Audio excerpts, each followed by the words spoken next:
What's up, guys? James with That's Right Lawn Care. Hope y'all are all having a great Saturday. We're going to try something a little new. This is going to be Saturday Shop Talk. What we're going to be doing today is changing this edger blade. It's seen better days. It's not completely used up, but we're going to go ahead and change it just because Float Dizzle hooked me up several months ago with a bag of these edger blades. So we're going to go ahead and use them.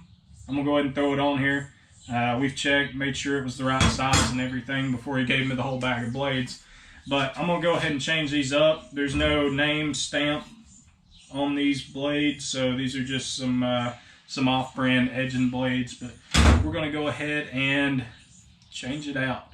So first thing, you're going to need some tools, and you don't have to get all fancy like I am. This isn't even an impact socket. So I've got an 11/16 socket, or you can use a 17 millimeter. I think a 17 millimeter snugs up a little bit tighter, but 11/16 is what we're going to be going with for us US standard fellas. So we're going to be using 11/16 on the impact. Like I said, you can use a regular wrench, socket wrench, or whatever, but I'm gonna just do it up easy. Next, you're going to need pair of needle nose, because this has got a little cotter pin in it we're going to have to take out. And then of course you're going to need your edger and an edging blade. 4 things to get this job done. Pretty simple. One big rookie mistake about it though, a lot of people make, these are reverse threads on here. And I actually loaned this to a buddy of mine, I'm not going to say any names, but he broke the bolt because he was going to town on it the wrong way. So he was trying to loosen it, but he was actually tightening it, ended up over tightening it, snapping the bolt. No issues there. He was happy to replace the bolt. We got it back together and got it working again. So these are reverse threads, lefty loosey, lefty tighty, righty loosey. So anyways, needle nose pliers. Get that cotter pin out.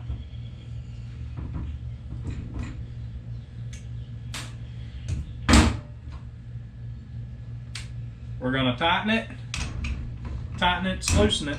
Remember that.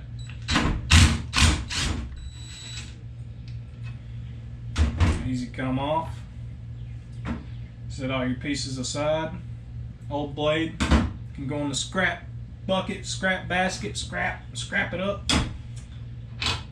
Another thing, just like any trimmer, this has a place where you can put a screwdriver or something in to hold it still, but when you're using an impact like I am, you can pretty much just hold the blade and give it a couple ooga-doogas and it'll come off. So we've got our new blade going on. Tight fit, looks good. Put our pieces back on, and then we're going to loosen it to tighten it.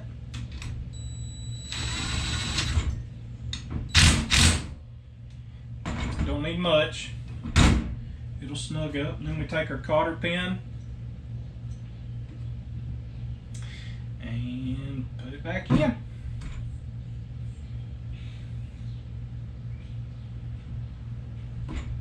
Bend that cotter pin over so it doesn't come out. There you go. So that was a pretty simple thing, but always make sure that you take your cotter pin and bend it back or bend it around, however you choose to bend it, so that that nut does not come off and that blade does not go flying, because this thing spins at 10 million RPMs, and if it comes off, it can go through a wall, through a refrigerator, and through a person. So we do not want that to happen. I'm insured, but I'd hate to use it for that specific reason. So we always take that cotter pin and put it back on the right way. Guys, that was a simple fix, a simple blade change on this edger, and we're good to go. So on today's episode of Shop Talk, I think what we're going to talk about is how I got into lawn care. Why did I get into lawn care? And why am I still in lawn care? So I turned 14. My dad got me a push mower, my uncle got me a weed eater. And they were just, you know, cheap brands, but I wanted to get out and cut some yards and make some money. I had a bicycle, a Haro TR 2.2, that I really wanted. We lived pretty close to this little area, and it was an old dried out creek bed, and people had been in there and made, it was called the Whoops. For anybody familiar with East Ridge, it was called the Whoops, and it was probably a 2-mile bike ride from my house. And it was, I mean, there was all kinds of whoops, I guess you'd call them, but there were jumps and stuff like that, and it was just a lot of fun to ride over there. But my little mongoose wasn't cutting it. I wanted to go out and buy this Haro TR 2.2. So I'd ask for a push mower and a weed eater so that I could start mowing yards in the neighborhood and trying to get up some money and save some money. Well, it took a couple of months. Ended up cutting 3 or 4 yards. One of them were weekly, another couple that were every 2 weeks, and then one person would just call whenever they needed it cut. But I was 14. I just wanted to get out and make some money and buy my own bicycle, because they weren't going to dish out $300, $320 something for this bicycle that I wanted. So anyways, started cutting yards, and that's pretty much what got me into cutting yards. I had a buddy back in high school, and after school and during the summer, you know, we were always trying to find a way to make some money, and somehow mowing yards came up. Well, he had a truck and a trailer, and I had a mower, and we borrowed mowers and stuff like that until we were able to, you know, buy a mower and, you know, start putting money into our business, and put money back to buy equipment and stuff like that. So we ended up going pretty big for a little while. We had several big contracts, apartment complexes and stuff like that, and it was good. The money was decent. At the time, it felt like it was decent. Looking back now, for one of those apartment complexes, and we'd knock out 2 of them in a day, and it was $400, and we thought we were doing good. Come to find out, we realized how we ended up getting that bid. We were actually being subcontracted through a guy, and he was screwing us over pretty bad on that contract, and we didn't realize it. We just wanted to get our name out there, visibility, stuff like that. And you'd see the truck. We had lettering on the truck, and you know, we got a couple other yards out of it. So I mean, it, you know, it was kind of good, kind of bad, but at that time we were just taking on anything and everything that we could take on, just to try and make, you know, try and stay busy, try and get our name out there, stuff like that. So it eventually came to the point where, you know, we were growing up, we were getting married, and we were having kids. To make a long story short, the business wasn't making enough money, and we decided to split and go our separate ways. And I continued cutting half of the accounts that we had. I kept the same business name. We put the business account in my name, and then I carried on. Lost a lot of the accounts just because I was not able to take care of all of them by myself. So instead of trying to hire somebody or trying to keep things going, another thing, my pricing was terrible. So I did not understand the business side of it. I knew how to do all the work. I knew how to get all the work done, but pricing was a big issue for me back then, because I was charging $30, $35 on a yard that might take me an hour. So I thought at that point, hey, I'm making $35 an hour. Factor in, and I wasn't even insured at the time, so factor in fuel, factor in maintenance, factor in all kinds of stuff. Y'all know how it goes when you have a business. And for those of you who don't, there are tons of expenses that go along with having a business. Make sure that you look into it before you jump in and start charging $30, $35 for a yard. Now, depending on how it is, and you want to set yourself a price to where not necessarily you're charging by the hour, but you also want to keep in mind that you need to be making a certain amount of money a day to keep your business afloat. Now, if you're just doing this as a side hustle, and we'll get to that because that's actually what I did, but that brought me back into the business. So running things solo by myself, we found out that I was having a baby boy was going to be born, and decided that I needed to figure out a way to get some extra income coming in. So what I did was, I had a good friend, and he was actually starting to get into the lawn care business, and I said, look man, I need to go find me a job. This isn't cutting it. I'm gonna have to, I couldn't make it through winter. I'm gonna have to go find me a job, a 9 to 5.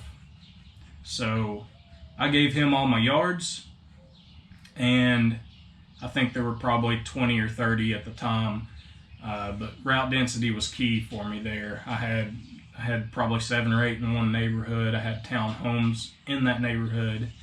I had a pretty nice little route set up, and it was all within maybe 10 miles of my house. So I ended up quitting, and I got a welding job, which I worked 5 years at. About 3.5, 4 years into my welding job, I decided I've still got a 0-turn mower. I've got a vehicle that I can pull a trailer with. My mom's got a trailer. I'm gonna borrow my mom's trailer until I can, afford my own trailer. Until I can find me a trailer I can buy or whatever. So at the time, my 9 to 5 was putting a lot of money into my business, getting tools set up and stuff like that. And I was putting out ads on Facebook. I was posting a lot of ads in the yard sale sites and on the Facebook marketplace. And then I had a lot of family that would vouch for me. Now, I reached out to some of the customers that I used to have, and I let them know that I was going to be cutting grass again, because they were still here in the city that I live in. I figured I'd go ahead and shoot them a message and let them know that I was going to be cutting again.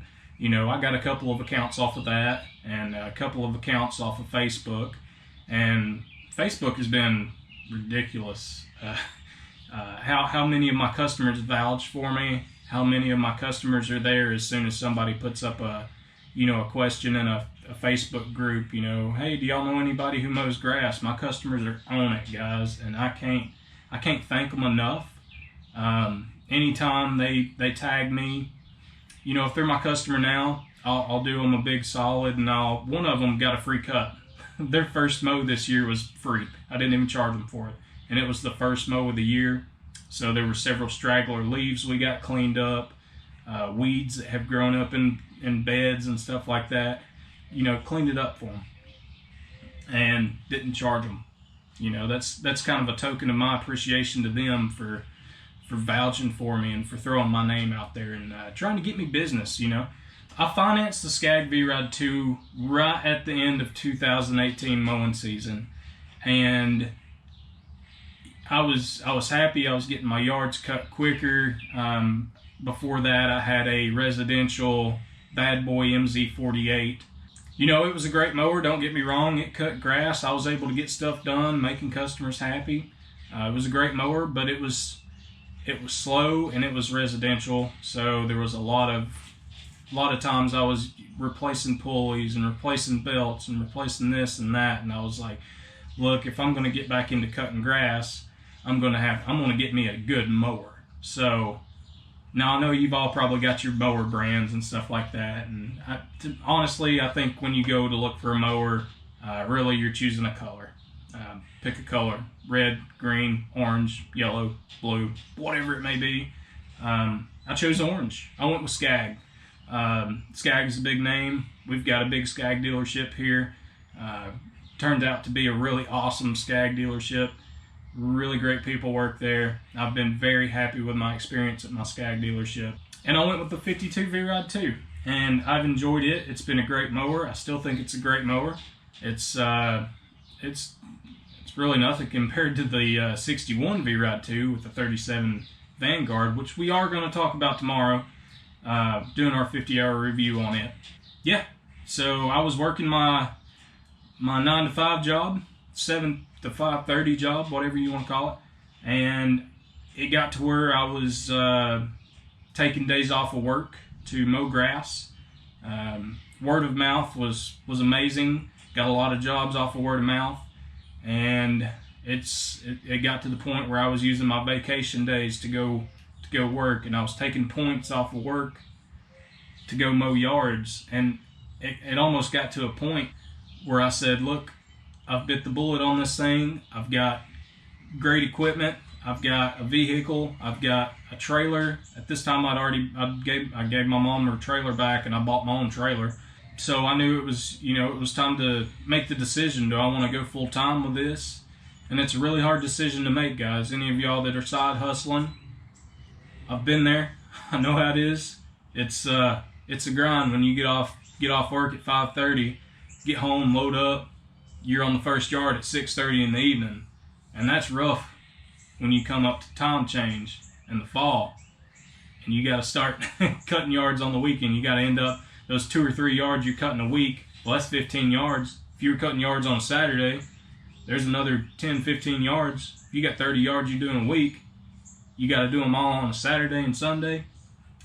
And I wasn't much raised to work on a Sunday. Now I do all my maintenance on a Sunday, and I pretty much call that a work day now. It got to the point where I needed to make that decision. Am I gonna take the leap? Am I gonna do this full time? Is this something I'm gonna do? I called my wife. I said, hey, I think I'm gonna go full time with lawn care. And she said, okay. Well, that day I went and I talked to my boss, and I told him what I was gonna do. So the rest is history, guys. I've picked up a lot of work, staying really busy.